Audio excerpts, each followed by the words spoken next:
Good evening, everybody. This is the Paws Up Preview post-game show.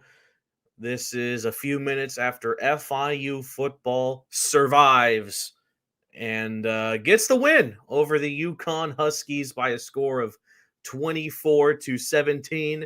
As always, I am Jake Gibson. Both Kevin Barral and Jonathan Mayer are busy over at the FIU campus for the soccer match tonight, which, of course, good on them, and hope they have a great time. And just texting them really quickly to make sure that they are all okay there. I guess we'll start off with that real quick.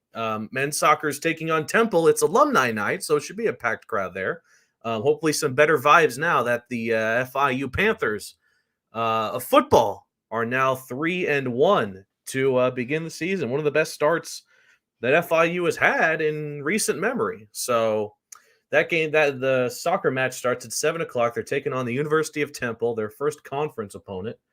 So, of course, good luck to FIU men's soccer, but that's not what we're here for today, right now. This is the post-game show for FIU football, and the vibes are pretty good. There's definitely some stuff to be concerned about, and we'll talk a bit about that right now. But again, final score 24-17 in favor of the Panthers. Kewan Jenkins wraps up with 15 completions off of 27 passes, 280 yards, and 2 touchdowns, no interceptions. That's a nice stat to hear.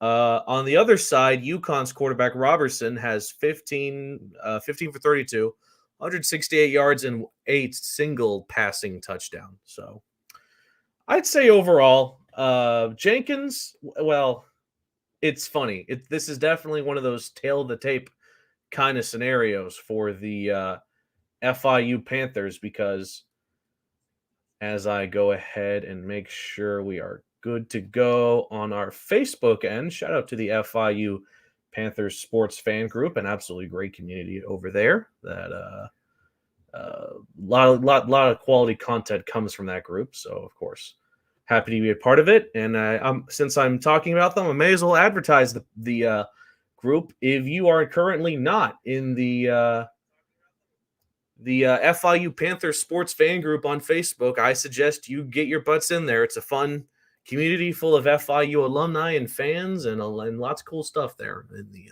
Facebook group. So let's get back into the statistics for this game. The leading rusher today was Shamari Lawrence, 9 carries for 36 yards. However, we did see at the end there that Shamari Lawrence could have potentially rolled his ankle or something potentially not great for Lawrence, but it could have happened there at the end. Hopefully, he's not too injured. Of course, still have Owens as our premier rusher for the Panthers, but Lawrence put in the work today.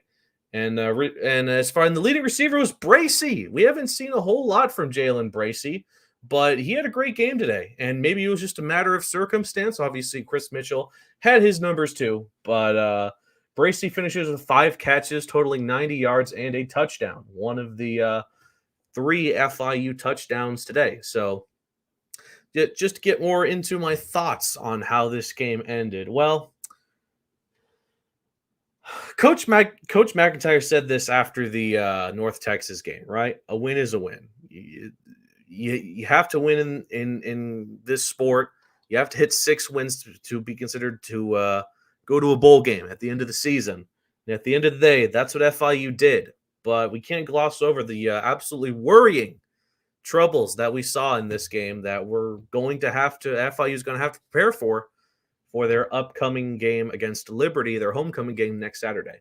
All right. And funny enough, I'm sure as many of you who were on CBS Sports trying to watch this game, we couldn't even see the first drive of the game because Liberty was too busy beating up on the University of Buffalo by a score of 55 to who knows how much. I don't really remember. But regardless, the point being made is that, yeah, Liberty knows how to score points consistently. And FIU, they put up 24 points in the first half. Okay, that's really great. Kevin and I talked about it in the halftime report. 24 points in the first half it was a great score. Their defense did the work. They limited UConn to only 3 points. We thought after we had closed the halftime show, Kevin said that he thought it was going to be a blowout. He thought that FIU would not take their foot off the gas pedal. They'd just keep scoring, and UConn would be shut out. That's how it felt, right? That was the mood. But it became clear early on that in the second half that the momentum had swung around in Connecticut's favor, right? Of course, coming out of the second half, UConn generates a touchdown off of a full, almost 5-minute drive that just was reliant on the run game. And we talked about it in the halftime show. This UConn offense was very reliant on their run game. And FIU's defense, to their credit, stopped the Huskies in the run game.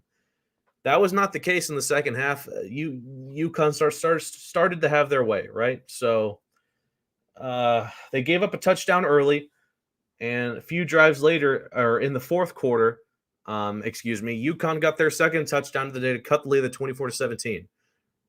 In between UConn's first touchdown in the third quarter, which was 11 minutes 32 seconds remaining in the third, into their second touchdown, which was 14 minutes to go in the fourth quarter, FIU's offense did absolutely nothing. They did nothing. They could not drive the ball down the field. Their play calling on first down was draw plays. Almost every single drive FIU started the ball with, it was a draw play that got maybe 1 yard, but for the most part was no gain and even a loss of a yard or two at times, right? Frustrating, right? I had mentioned this in the Paws of Twitter account covering the game. Obviously, Kevin had to dip when it came to covering the game because, of course, he's working on men's soccer right now.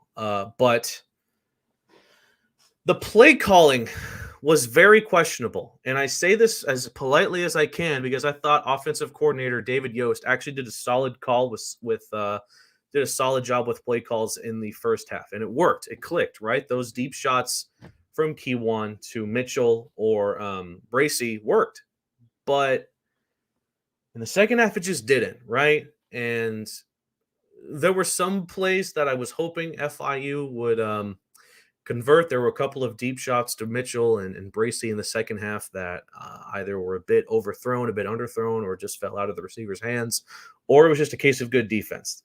It's not to say FIU's offense was completely immobile like they were against Louisiana Tech, for example, but my God, did that second half of football really feel like a repeat of the Louisiana Tech game where the Bulldogs defense just shut out the Panthers, right? For the most part, that's what the Huskies did, right? It was rough, right, at times. The mood for me was, uh-oh. We've seen this happen before. FIU puts up 24 points in the first half, and their offense goes dead silent in the second half. And that is kind of what happened, right? Trying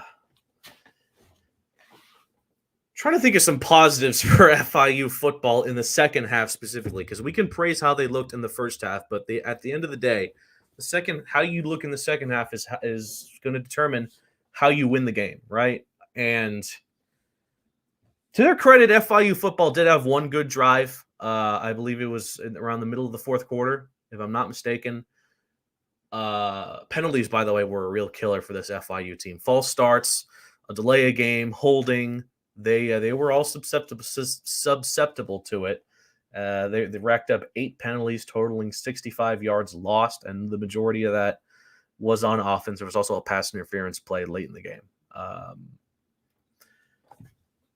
But that drive that got FIU all the way down to their to UConn's side of the field, it was, I believe, a 33-yard field goal for Chase Gabriel. Shout out Chase, Paws Up podcast guest in the past, but he missed it, right? He shanked it wide left, and Chase had hit a field goal earlier, right, in the game, so he went one for 2. But looking back, if Chase hits that 33-yard field goal late in the game, there is nowhere near this amount of stress that we're feeling right now, because FIU essentially would have won the game with about 4 minutes to go. That UConn drive, even if they had scored a touchdown or a field goal, it would have felt like FIU could have held them off there. But as a result, FIU scored 0 points in the second half of this game, which is, I mean, just to be blunt here, it's unacceptable, right? And FIU football knows that. I'm sure Mike McIntyre is already talking to his team about how they need to improve their second half performance, right? Because again, they also struggled similarly against Louisiana Tech in the first half. Maine as well. They didn't look great in the second half against Maine, but against North Texas, FIU was great in the second half against North Texas. Not only did they hold on to their lead, and when they lost their lead, they scored touchdowns, right? And that North Texas game still was wild looking back. But anyway, so my final thoughts on the offense. In the first half, it looked great. Borderline amazing, but there were still some issues that I hoped that they would adjust in the second half, and they just didn't. Some other stats for the FIU offense overall. Jenkins himself was a runner today. He ran for over 27 yards off of 14 attempts when the pocket collapsed and Jenkins had to move. He did relatively okay, but he was sacked a few times. He did not throw an interception today, which I really, really appreciate, because as good as Jenkins played against North Texas, he did throw a couple of interceptions, right? He cleaned that up, which I'm very happy to see. And for the most part, and yeah, he was careful with the ball, which, I mean, you have to appreciate that, right? So who else? Owens himself, 8 carries for 20 yards. As I mentioned, Lawrence, 9 carries for 36 yards. We do hope he's okay, because we will have to wait and see I would assume the Tuesday press conference. I forgot to mention Jenkins as a runner also got I believe the first rushing touchdown of the day, which we couldn't see. Thanks, Liberty. But from what it looked like, it was a quarterback keeper at the goal line, Jalen Hurts style. Now, when it comes to receiving, as I mentioned earlier, Bracey had a big day today, 5 catches, 90 yards, and a touchdown. Aside from that, Chris Mitchell, who is, again, looking to be the big target for Jenkins, he also had a solid game. Only 2 catches, but the catches he made were big. It was those big shots, including a ginormous touchdown, 73 yards total. Let me make sure I get the stats for you. Yeah, a 64-yard touchdown pass that Chris Mitchell caught from Jenkins to score the final points of the day for the Panthers. Now, when it comes to the aside from that, Eric Rivers also had a pretty solid day, 58 yards for him. Jackson McDonald, Paws podcast legend, 3 catches for 44 yards. Hooker with 1 catch for 13 yards. Meeman for 1 catch for 8 yards, and that was about it. And as I mentioned, Chase Gabriel was 1 for 2 today. He hit a 27-yarder in the first half. He missed a very big field goal in the second half, which would have given FIU some breathing room, and it would have made me not have to say that FIU was shut out in the second half. But regardless, a win is a win, right? So 364 total yards for FIU. That's 284 in the air, 80 on the ground, 16 first downs. They were 3 for 13 on third down, which was bad, right? That's not good. They had to punt the ball 8 times. As I mentioned earlier, 8 penalties for 65 yards. Looking at UConn, they actually it was actually a close game yard-wise. They got 343, so just shy of FIU. Definitely a much more balanced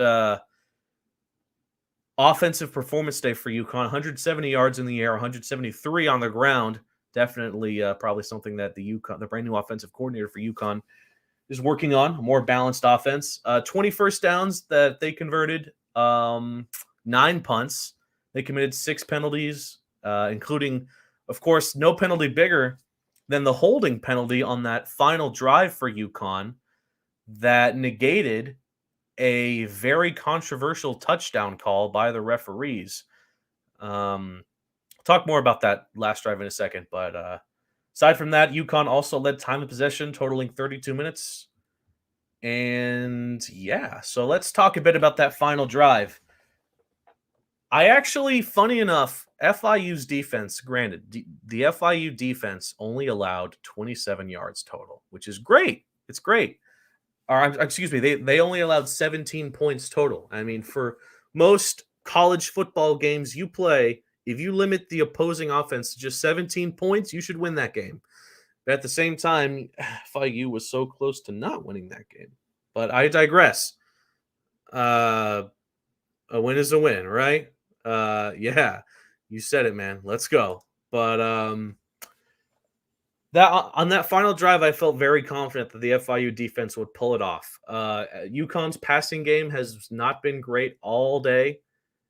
It was suspect. FIU secondary, while they didn't create an interception or a forced fumble for that matter, they held the UConn receivers down.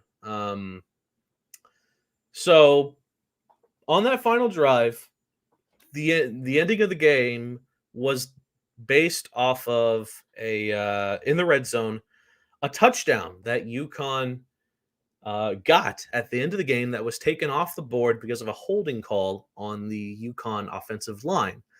At the same time, they had to review that play to see if the UConn receiver got both at least one foot on the grass, and it was so close. Granted, maybe it's just because they only had one camera angle at that game today, but the ruling on the field stood. So UConn had a second chance. I believe it was 4th and 14, and they were 2 yards away from a first down, but the defense did their job, forced a turnover on downs, and FIU survived, right?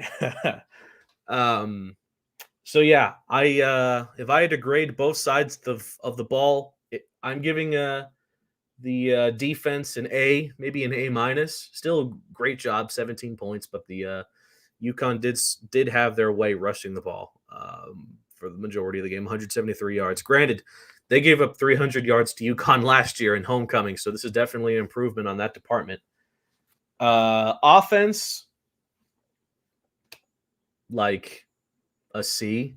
I think you have to go borderline middle there because FIU's offense in the first half was like an A, and FIU's offense in the second half is an F. So you have to go middle there, give them a C. It'll be interesting to see what Mike McIntyre says in the Tuesday presser. But again, he says this a lot. A win is a win. And you know what? Starting the season 3-1, you have to feel good about that. I think that's lights out. Lights out! Lights out! I know Kevin would be shaking his head right now if he was here. Shout out Kevin, shout out Johnny. Y'all are here in spirit. So, final thoughts on this FIU football game. A win is a win. Not very happy with how the offense looked in the second half. Very happy with how they looked in the first half. And the defense was good the whole game. UConn definitely made this more challenging for FIU in the second half than I would have thought, right? I think a lot of us had the idea that, this would turn into a blowout in the second half, and it just didn't. So shout out to UConn. They played a good game. Unfortunately, they're now 0-3 on the season, and boy, it's not easy to get into a bowl game when you're down 0-3. But we can't relate. We have a 3-1 record so far this season. FIU lost to Louisiana Tech in the beginning of the year, and then they have won their last 3 against Maine, against North Texas, and now against UConn. So FIU is 2-0 at home and 1-1 on the road. So up next for FIU football is their homecoming game. Usually you tend to do some sort of cupcake match on your homecoming game. Not this time. They're taking on the Liberty Flames. The Liberty Flames are, according to most analysts and scouts before the season, the clear-on champion of Conference USA. So far this season, Liberty has looked pretty dang good. They're 3-0. Just beat the Buffalo Bulls earlier today by a final score of 55-27. Prior to that, they beat Bowling Green and Liberty. All right, they beat Bowling Green and New Mexico State. So we'll talk a bit more about that in our preview show next week, but that should be a battle. Hopefully a good battle that goes in the way of FIU. So, yeah, it was a great game. And when it is a win, you have to move on. And like this guy in YouTube said, I see the head coach is rebuilding the program. Yeah, man. After winning one game in 2 years in 2020 and 2021, I still think that Mike McIntyre going 4-8 in his first year was great. And now he's 1 win away from reaching his win total last year. And we're only 4 games in. There's still 8 to go. So there is a really good chance that FIU can go bowling. Don't want to call it, don't want to curse them, but it's looking good, right? So before we go, since we're all in a pretty good mood, and since Kevin and Johnny can't say no to this right now, I'd like to go ahead and announce who our next guest on the Paws Up podcast will be. It's going to be a Thursday at 8 p.m. show, and it's going to feature none other than Corey Brooks. For those who don't know, Corey Brooks is the ESPN radio analyst for FIU Athletics. I believe he also covers the Florida Gators and some other professional teams here and there. But Corey Brooks is mainly known for his FIU football and basketball coverage. He's a super cool dude. I've met him plenty of times. He's worked with AJ Ricketts a lot, who we had on the Paws Up podcast back in episode 9. So that should be fun to talk to Corey, talk a little bit about sports journalism, talk a bit, of course, about the Panthers and what he's seen. Of course, he was calling the game, I believe, with AJ on the radio for FIU. So Corey Brooks is our next guest on the show. That should be this upcoming Thursday at 8. So definitely stay tuned for that. And one other thing that I'd like to show you all is an update to our intro and outro for the Paws Up podcast. We've had the same format for the intro for quite some time. Of course, it's been updated with some of the newer episodes, but something I wanted to do was add a little bit more color to the intro. And FIU is a university known for having lots of cool colors in their athletics department, with the Vice, Biscayne Blues, and some other cool stuff they have planned down the road. So without further ado, here is the intro and outro of the Paws Up podcast as of September 16th, 2023.